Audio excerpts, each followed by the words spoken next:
लेकिन उन लोगों से दूर रहिए जो हमें बांटने की बात करते हैं। भारतीय जनता पार्टी ने खुदा की कसम कोई दंगे नहीं कराए, कहीं नहीं कराए। सबसे ज्यादा दंगे अगर देश में कराए तो कांग्रेस ने कराए।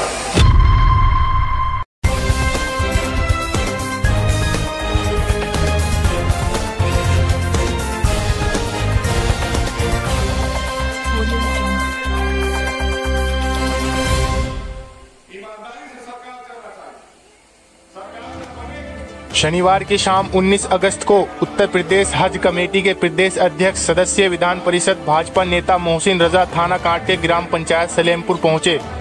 सलेमपुर पहुंचने पर उनके समर्थकों ने फूल माला पहनाकर जोरदार स्वागत किया। भाजपा नेता मोहसिन रजा ने केंद्र व राज्य सरकार द्वारा चलाई जा रही कल्याणकारी योजनाओं के बारे में विस्तार से बताया। मोहसिन रजा ने कहा, समाजवादी व कांग्रेस ने मुसलमानों को आज तक धोखा दिया है और मुस्लिम समाज में भाजपा के खिलाफ दुष्प्रचार फैलाया है। उन्होंने सपा, कांग्रेस, बसपा पर जमकर निशाना साधा। भाजपा नेता ने बातों बातों में चुनाव का जिक्र कर दिया। बता दें कि 2024 में देश में लोकसभा चुनाव होने हैं। इसी के चलते सभी राजनीतिक पार्टियों ने अपने अपने एजेंडा पर काम करना शुरू कर दिया है। उधर इंडिया गठबंधन व एनडीए में अपना अपना राजनीतिक कुनबा बढ़ाने की होड़ सी लगी हुई है। एनडीए के साथ 32 पार्टियां हैं और इंडिया गठबंधन में 26 राजनीतिक पार्टियां शामिल हैं। देखना यह है कि भारत की जनता किसे बहुमत देगी। सुनिए पूरी बात मोहसिन रजा के साथ। रिपोर्ट शब्बीर मोमिन, न्यूज दर्पण के लिए।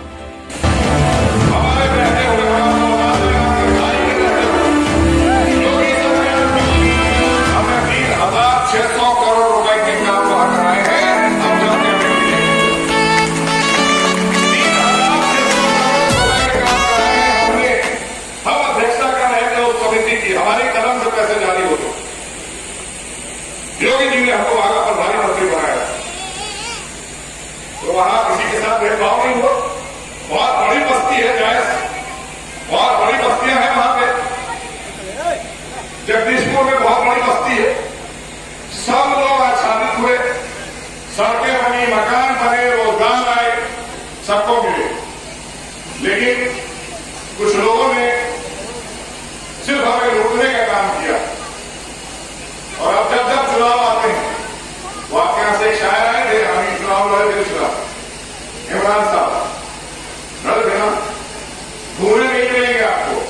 उन्हें भीड़ चाहिए इतनी बड़ी मुशायरे के लिए तभी आएंगे, कभी आपकी परेशानी पूछने नहीं आएंगे। जब तो रास्ता चले गए ना, भीड़ जुटाने वाले आदमी। तो ऐसे लोगों की इन्हें जरूरत है, इन्हें काम करने वाले लोगों की जरूरत नहीं, क्योंकि इन्होंने राजनीति हमेशा ड्राइंग रूम में बैठकर की। किसी गरीब के घर जाकर नहीं पूछा। अब तो जाने लगे, जब से भाजपा की मोदी सरकार आ गई है देश में, तो अब तो उन्हें ये भी पता चल गया है कौन से महीने में कौन सा गन्ना बोया जाता है। अब समझ में आ गया है। अब खेत में रुपाई भी करते हैं खड़े होकर कभी कभी। अब समझ में आता है कि ऐसी जगहों पर हिंदुस्तान बसता है। इसीलिए अल्लामा इकबाल ने कहा था, अल्लामा इकबाल से बड़ा मैं किसी को मौलाना नहीं मानता, किसी को लीडर नहीं मानता अपने मुस्लिम समाज में। उन्होंने कहा था, सारे जहां से अच्छा है दोस्ता हमारा, हम मुल्क में हैं इसकी ये कुछ सितारा। यह अल्लामा ने कहा। तो इसलिए हमारे पूर्वजों ने हिंदुस्तान के लिए और हिंदुस्तान की एकजुटता के लिए बहुत कुछ किया है। लेकिन उससे दूर करने का काम, थोड़ा सा मेरी बातें सख्त होगी। मेरे नौजवान साथी और कुछ बुजुर्ग भाई बैठे होंगे जो मुख्तलिफ पार्टियों के होंगे, तो जरूरी नहीं है कि हमारी ही पार्टी के, लेकिन हम सुनाना चाहते हैं।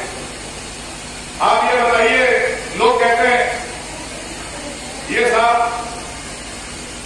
मुस्लिम समाज और खास करके उसमें पसमानदा मुस्लिम, जो पिछड़ा हुआ मुसलमान, जिसको कभी आगे आने नहीं दिया गया, जिसे कोई काम नहीं करने दिया गया, जो सिर्फ अपनी मजदूरी से काम से अपने रोजी रोटी चलाता, उसके लिए उन्होंने आवाज उठाई पहली बार। वरना कोई प्रधानमंत्री को मैंने कभी इतना खुलकर 7 मिनट का उनका आप भाषण सुन लीजिए, 7 मिनट का, जो उन्होंने हमारे आपके लिए खाली आवाज उठाई। कि साहब इनको हमें मुख्य धारा से जोड़ना है, इनको आगे लाना है, इनके बच्चों का भविष्य बनाना है, इनके बच्चों को डॉक्टर इंजीनियर बनाना है। हमारी बहनें आज पायलट बन रही, पता है आपको? हमारी बहनें आज सिविल सर्विसेज में जा रही है। क्यों? क्योंकि आज एक ऐसी सरकार है जहां पर अगर आप अच्छा कर रहे हैं तो आपको उसका इनाम मिल रहा है। आप देखिए ना, अभी मिर्जापुर के पास की बेटी हमारे मुस्लिम समाज की है, वो पायलट बनी है। पूरी दुनिया में जाना जाता है कि मुस्लिम राम का देश है, लेकिन 12वां बात हिंदुस्तान में ही मनाई जाती है और कहीं नहीं मनाई जाती है। आप उठाकर देखेंगे 100 करोड़ हिंदू हमारा सम्मान करते हैं मोहम्मद साहब का, इसलिए कि उन्होंने इंसानियत के लिए काम किया, मानवता के लिए काम किया था उन्होंने। और कहीं आप नहीं पाएंगे। सऊदी अरब जो लोग जाते हैं उनसे पूछिएगा क्या 12वां बात मनाई जाती? नहीं मनाई जाती। लेकिन हिंदुस्तान की सरकार 12वां बात के दिन छुट्टी करती है और हमारे साथ उसमें शरीक होती है, क्योंकि आपका हमारा प्रोग्राम होता है 12वां बात। ये सब चीजें हमें सोचना पड़ेगी। 10 मुहर्रम की छुट्टी होती है, ये छुट्टी सऊदी अरब में क्यों नहीं होती? ये सारा हादसा तो वहां हुआ था, यहां वहां होना चाहिए, नहीं होती है। क्यों? क्योंकि उन्हें मानवता से कोई मतलब नहीं। मानवता से मतलब अगर किसी को है वो हिंदुस्तान के लोगों को, यहां पर इंसानियत और मानवता के लिए किसी ने भी कोई काम किया होता है तो उसके मान सम्मान के लिए हिंदुस्तान है। इसको कहीं न कहीं उन्हीं लोगों ने अपने सियासी फायदे के तहत बांटने का काम किया जो सरकार से बाहर नहीं जाना चाहते थे। आपका भला हो ना हो, उनका हो गया। इसलिए अब ऐसे लोगों को देश की जनता ने निकाल दिया। हालांकि मैं आपसे एक बहुत सच्ची और कड़वी बात कहूंगा, मीडिया के लोग हैं, आपसे भी रिकॉर्ड कर रहे हैं।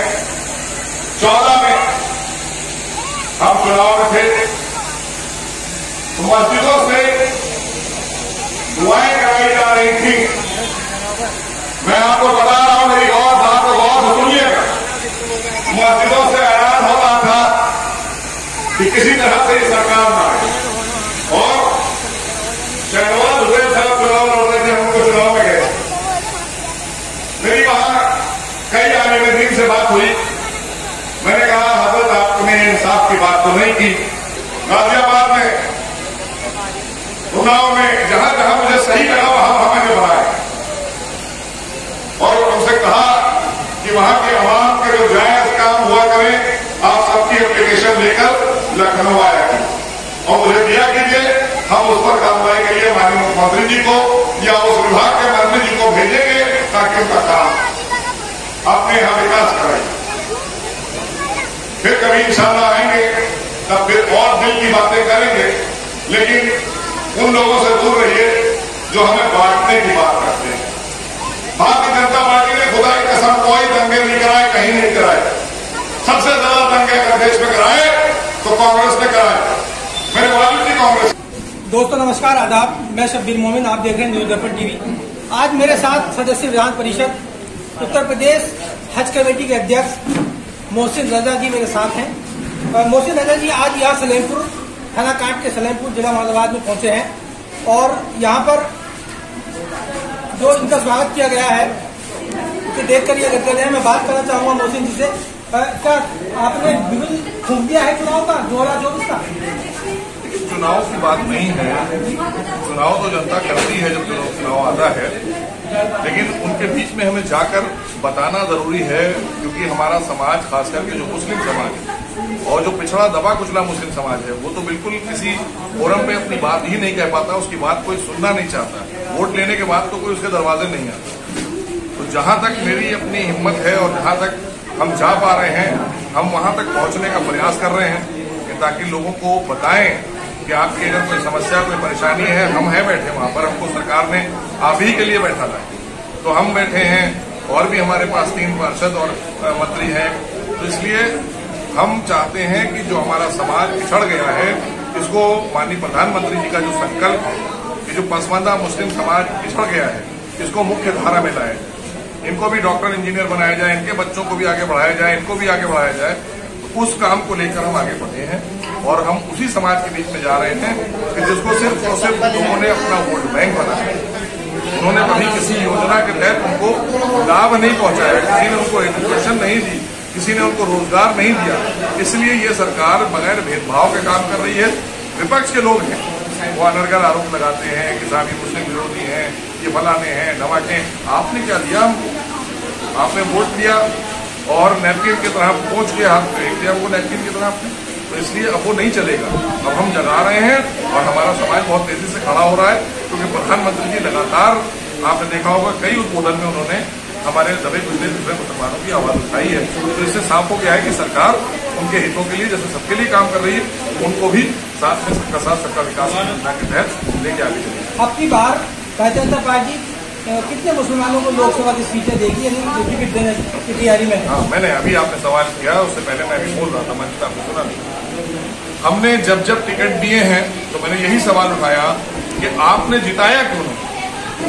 आप जिता पाए नहीं, अब हम टिकट नहीं मांगते।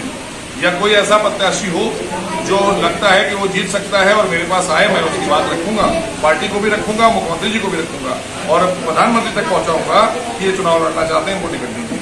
लेकिन उसका अपना वहां पर क्या है, उसने कितना काम किया है, क्या उसको लोग वहां के मान्यता दे रहे हैं कि नहीं दे रहे हैं। हमारा काम है योजना आपके घर तक पहुंचाना। अगर प्रत्याशी नहीं है आपका तो हम विधान परिषद से आपको लाते हैं, हम राज्यसभा से आपको लाते हैं। तो हम भेदभाव नहीं कर रहे हैं। जो लोग आपको टिकट देते हैं, आपको टिकट देकर आपके समाज के लोगों से और सीट हासिल करते हैं, वो अपनी सत्ता के लिए, निजी स्वार्थ के लिए, वो आपके लिए नहीं करते। अजहरुद्दीन साहब पलट के क्यों नहीं आए?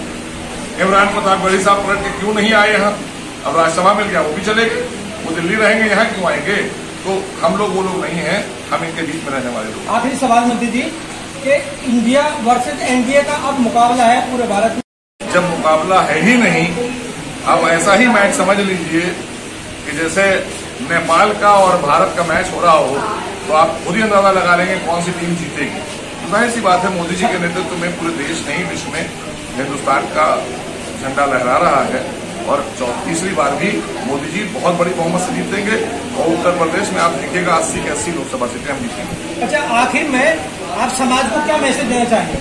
हम यही मैसेज देना चाहेंगे कि लोगों के बहकावे में ना आए, क्योंकि हमारे बुजुर्गों से लेकर और आज तक हमें सिर्फ लूटा गया है, हमें बहकाया गया है, हमें गुमराह किया गया है। अब एक ऐसी सरकार है जो योजनाएं बना रही है, जिस योजना का लाभ हमारे घर तक भी पहुंच रहा है। लिहाजा यही सरकार अगर आती रहेगी तो हमारी जो पीछे जिन्होंने हमको शिक्षा में नहीं पढ़ने दिया, रोजगार में नहीं पढ़ने दिया, गरीबों को मकान नहीं दिए, गरीबी के रेखा से नीचे रखा और उसके बाद भी जनता पार्टी की सरकार कर रही है।